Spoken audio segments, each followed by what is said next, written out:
Good afternoon. Thanks for joining us Across the Fence. I'm Fran Stoddard. Research matters at the University of Vermont, from biomedical to data science, and from the fine arts to agricultural innovations. As Vermont's land-grant college, UVM is committed to bringing the knowledge of the academy to the business of Main Street. Our story today shows how a researcher has to be a scholar, a problem solver, and a teammate as she helps Vermont farmers bring an ancient grain into today's modern food systems. Here's Keith Silva to tell us more. This is spelt. That's S-P-E-L-T. It's one of the 7 grains mentioned in the Bible. It's been cultivated since about 5000 BC based on the records, about that. Right now. Heather Darby is a UVM agronomist. This stand of spelt is one of many crops being trialed at Borderview Farm in Alburgh. People are starting to recognize spelt as a flour alternative to wheat flour. It also has a slightly different taste.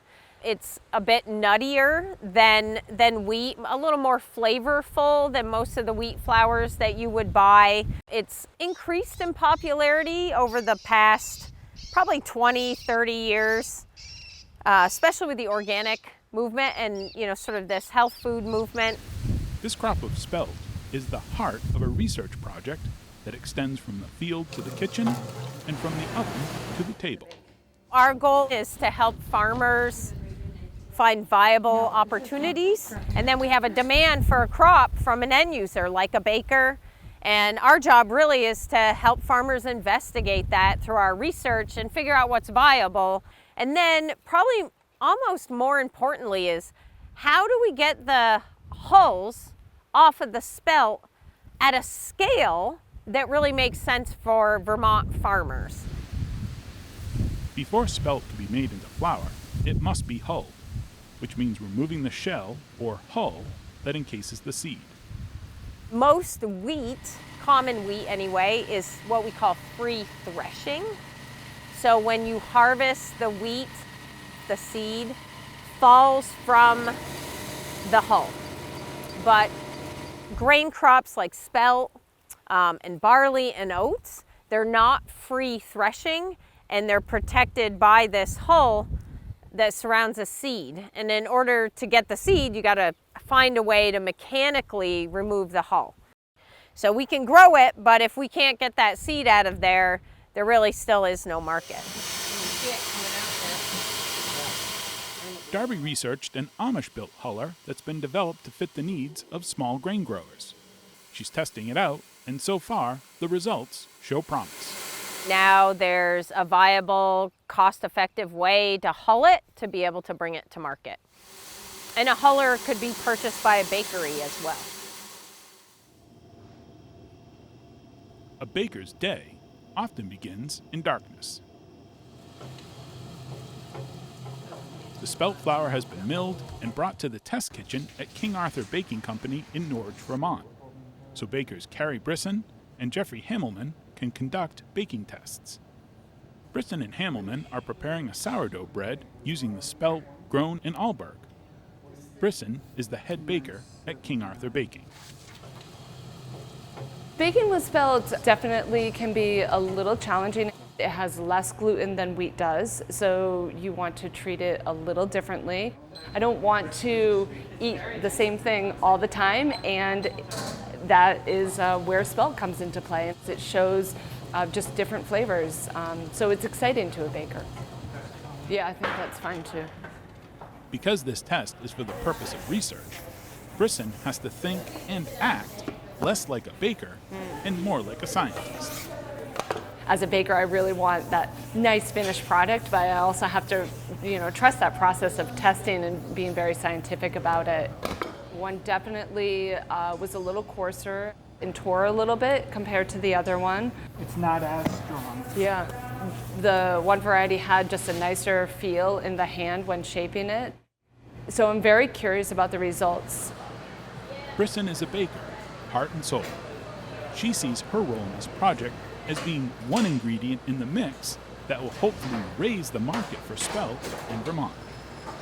First of all, the work that UVM is doing is just so important to our local economy and the state of Vermont. It's unbelievable all the stuff they're doing. So I think supporting that and making sure that we're part of that process just allows for just a bigger picture and just more growth for UVM, and I love to support them. It's great to be part of the community of farmers and researchers and bakers. The first loaves out of the oven looked like what Brisson expected. The coarser flour produced a darker loaf. But they're just a little heavier. Looks are one thing, but taste is another story altogether. Each baker gave us a few loaves of each variety, and then we taste them for flavor, mouthfeel, or texture, and then also aroma. Andrea Rainville is a research assistant with UVM Extension's Northwest Crops and Soils program. She's responsible for compiling the data of what the panelists experience when they taste the bread. Other sour aromatics? No. The panelists are trained to both pick up the flavor, specific flavor attributes, aroma and texture, and then also to be able to kind of differentiate intensity of those things. 4-4-3, 4-3-4. So the scale is 1 to 7. What are you hoping to find? Really, we're hoping that we can bake great bread. Having trained taste testers who are not bakers evaluate the bread is part of the scientific rigor that's required by this kind of research. The trained panel is really trained to pick up specific off notes or specific flavors that we're finding that might be important to the consumer. And so that's kind of why we incorporate the trained panel as well. Research has shown that, the group average is more impactful or more accurate than one single person's kind of input. The panelists represent the face of the consumer. We had a control, so we had a wheat. So there were 5 spelts and 1 wheat. Every panelist had 6 different samples to taste. With 6 samples of each variety and a control, that's 13 pieces of bread that have to be evaluated per sensory session. It's a lot of bread, yeah, it is. Back in the field where it all began, Darby reflects on her role in the project and how her perspective provides only one piece of the puzzle in the research process. I'm just an agronomist. But, to be able to bring a crop to market, you need all these different pieces. The viable market, the economic component, the agronomy, and then the proper equipment and infrastructure to be able to produce that product that makes its way to a bakery or a brewery. And that's well beyond agronomy. Our goal is to make sure we have viable farms on the landscape. So we got to figure out how to get the whole chain done, or we're not going to be successful. To me, that's a real value of extension. We not only sort of do this research, but we understand the bigger picture about all the different pieces that have to be put into place to make this research sort of move on to the next step, whether it's into a farmer's hands or into the bakery.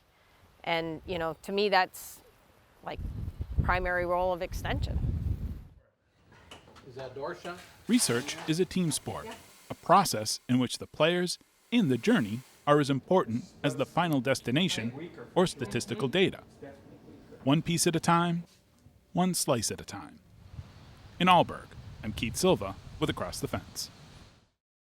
Thanks, Keith. We turn from that beautiful ancient grain to golds and reds, yellows and oranges. The colors of autumn have been an inspiration to poets from time immemorial. Take the song Autumn Leaves, which has been a popular song and a jazz standard since it was written in 1945 by a Hungarian composer and based on a French poem. Legendary American songwriter Johnny Mercer translated the lyrics into English, which retain their power of loss and melancholy in both melody and lyric. We leave you today with a video edited by former Across the Fence intern Dylan DeLong and the falling of those autumn leaves.